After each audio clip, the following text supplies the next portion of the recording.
नमस्कार। प्रस्तुत है आज का चिंतन। मनुष्य जिस स्थिति में रहता है उसी स्थिति में उसे दो प्रकार की शक्तियाँ मिलती हैं। एक जो उसे प्रेरणा प्रसन्नता प्रदान करती हैं और उसका कल्याण चाहती हैं, दूसरी उसे कष्ट देती हैं, पतन की ओर ले जाती हैं। एक शक्ति भलाई की है, दूसरी बुराई की। दोनों का संयोग ही मिलकर सृष्टि के रूप में दृष्टिगोचर हो रहा है। ये शक्तियाँ ही चेतना रूप में मनुष्य में भरी हुई हैं। उनका कोई स्पष्ट पृथक अस्तित्व नहीं है। संसार में जितने भी प्राणी हैं सभी में कुछ गुण और कुछ दोष रहते हैं। सर्वथा निर्दोष तो परमात्मा ही माना जाता है। शेष सभी में कुछ अंश भलाई है, कुछ बुराई। किसी में गुणों का आधिक्य है, किसी में बुराइयों का बाहुल्य, जिसे एकदम अवगुणों का अवतार ही माना जाता है। कुछ न कुछ अच्छाइयाँ उसमें भी अवश्य होती हैं। कंस महाक्रूर शासक था। रावण का अत्याचार जगत विख्यात है, किंतु दोनों ही पराक्रमी, पुरुषार्थी और साहसी थे। सिकंदर दूरदर्शी था, हिटलर विचारवान था। चंगेज खां में कुछ और नहीं तो संगठन शक्ति थी। बुरे से बुरे व्यक्तियों में भी प्रेरणा और प्रसन्नता देने वाला कोई न कोई गुण अवश्य होता है। जिस प्रकार संसार में कोई भी व्यक्ति पूर्ण रूप से अच्छा नहीं और न पूर्णतः बुरा, संसार में पूर्ण कोई नहीं। बुराई करनी हो, निंदा करनी हो तो अपने ही बहुत से गुण खराब होंगे। कई बुरी आदतें पड़ गई होंगी, उनकी की जानी चाहिए।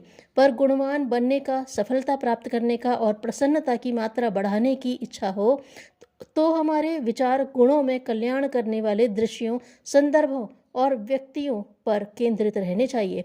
ऐसे व्यक्तियों और परिस्थितियों के प्रति हमारी विचारधारा केंद्रित रहेगी तो गुण ग्राहकता हमारा स्वभाव बन जाएगा। हृदय शुद्ध और मन बलवान होता चला जाएगा। अच्छे गुणों और कार्यों का चिंतन करना आत्मविकास के लिए हितकर ही होता है। अच्छे विचार ही मनुष्य को सफलता और जीवन देते हैं। मधुमक्खी गुलाब के फूल पर बैठती है और आक के फूल पर भी।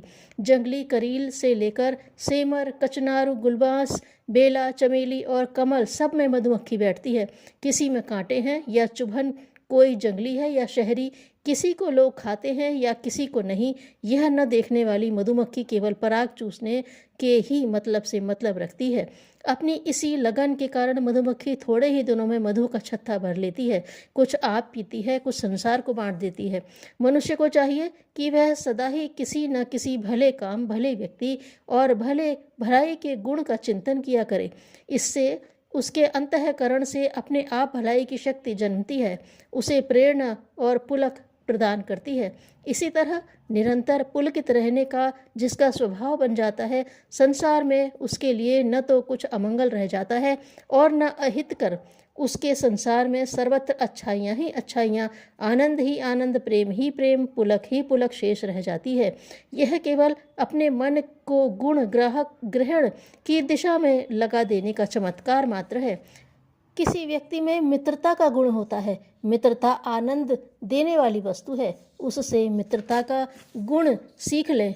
दूसरा व्यक्ति संयमी है, उससे शरीर को सुदृढ़ बनाने और सौंदर्य तथा यौवन बचाए रखने की धारणा पुष्ट कर लें। एक व्यक्ति में और सब दुर्गुण हैं, किंतु वह स्वच्छ सुथरा रहता है। यह गुण प्रसन्नता और प्रेरणा ग्रहण करने के लिए कम महत्वपूर्ण नहीं। मौन से मन शक्तियों के संरक्षण का पाठ पढ़ लें तो वाणी विलास प्रिय व्यक्ति से विनोद और हास्य युक्त जीवन की सीख ले सकते हैं। वेशभूषा, रहन सहन, रीति रिवाज, संस्कार, संस्कृति, समाज व्यवस्था, वर्णाश्रम व्यवस्था, शासन पद्धति, नगर ग्राम, शिक्षा दीक्षा, इतिहास, भूगोल, स्मृति, कर्मकांड, उपासना, पर्व उत्सव, नदी नाले, जंगल पर्वत, खेत खलिहान, परिपाटी, परिक्रिया, आशा विश्वास, मंतव्य, मान्यताओं आदि में से ढेर से सद्गुण का संचय कर हम अपनी मनोवृत्ति को सतोगुणी बना सकते हैं और आत्मसंतोष का शाश्वत सुख उपलब्ध कर सकते हैं। जीवन की सफलता किस बात पर निर्भर है? इसका एक ही उत्तर है, अपनी भावनाओं पर। मनुष्य अपनी कल्पना से ही अपने आप को सफल और विफल बनाता है। जैसी कल्पना की जाती है उसके आसपास उसी प्रकार की सृष्टि रच जाती है। कसाई की कल्पना जानवरों को वध करना होता है, उसी तरह की अन्य क्रियाएं और सहयोगी उसे अपने आप मिल जाते हैं। भेड़ बकरियां बेचने वाले, खाल और मांस खरीदने वाले, वध करने का स्थान और औजार, सब कुछ उसकी इच्छा शक्ति जुटा देती है। यदि एक कसाई के लिए मनोवांछित सृष्टि जुटा लेना कुछ असंभव नहीं होता, तो उत्कृष्ट मनोभूमि द्वारा उत्कृष्ट वातावरण और उच्च सफलताएं प्राप्त कर लेना भी कोई असंभव बात नहीं है। केवल मनुष्य की मानसिक शक्ति का भलाई की दिशा में विकेंद्रीकरण होना चाहिए। बुराई की शक्ति अपनी संपूर्ण प्रबलता के साथ टक्कर लेती है, इसमें संदेह नहीं है। ऐसे भी व्यक्ति संसार में हैं जिनसे कुशल क्षेम तो है, पूछने पर आपको क्या गरज पड़ी है जैसे उत्तर मिल जाते हैं। ऐसे प्रसंगों से आए दिन भेंट होती है। इनसे टकराया जाए तो मनुष्य का सारा जीवन टकराने में ही चला जाता है। उनसे निपटा न जाए यह तो नहीं कहा जाता, पर किसी भी काम में हमारी विचार और ग्रहण शक्ति सात्विक और ऊर्ध्ववर्ती रहनी चाहिए। शत्रु से युद्ध करते हुए भी उसके गुण, साहस और सूझबूझ की प्रशंसा करनी चाहिए। यही बात भगवान कृष्ण ने अर्जुन को सिखाई। जब उसे पता चला कि इस संसार में सब विरोधी ही विरोधी हैं, तो भगवान कृष्ण ने समझाया, इस संसार संग्राम में तू भद्र मनस्कता के साथ युद्ध कर। कोई भी काम करते समय अपने मन को उच्च भावों और संस्कारों से ओत-प्रोत रखना ही सांसारिक जीवन में सफलता का मूल मंत्र है। यहाँ निरंतर टकराने वाले से जो अच्छा है सो सब मेरा, बुरे से प्रयोजन नहीं की धारणा रखने वाला व्यक्ति निश्चय ही अपने जीवन को ऊंचा उठाता और मनुष्य जीवन का वीरोचित लाभ प्राप्त करता है।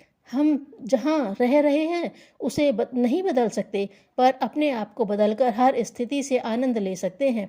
सामान्यतया सतह पर खड़े होकर देखने वाला दृश्य कम अच्छा लगता है। अट्टालिका पर चढ़ जाने से वही वातावरण और भी व्यापक और अच्छा लगने लगता है। स्वतः की उच्च या निम्न स्थिति के कारण ही संसार अच्छा या बुरा लगता है। जब यह अपने ही हाथ की बात है तो संसार को क्यों बुरा देखें, क्यों बुराइयों का चिंतन करें। हम भलाई की शक्ति में निमग्न रहकर उच्च स्थिति प्राप्त कर सकते हैं, तो ऐसी सुंदर जीवन व्यवस्था को छोड़कर अपने आप को दुखी और दलित क्यों बनाएं। एक पत्थर और एक फूल पास पास ही रखे हुए थे। एक दिन पत्थर फूल पर नाराज हुआ। उसने कहा, जानता नहीं मेरी शक्ति, तुझे जरा सी देर में पीस कर रख दूंगा। फूल मुस्कुराया और बोला, तब तो आप मेरी सुगंध को दूर दूर तक फैला देने का उपकार ही करेंगे महोदय। इसमें मुझे न दुखी होना है और न परेशान। शरीर का मोह करूंगा तो भयभीत रहूंगा और ऊंचे लक्ष्यों का आनंद न ले सकूंगा। यदि संकल्प जड़ है तो सफलता को तना कहा जा सकता है। जिसका किसी से विरोध नहीं होता वही वास्तविक धर्म कहलाता है। धन्यवाद।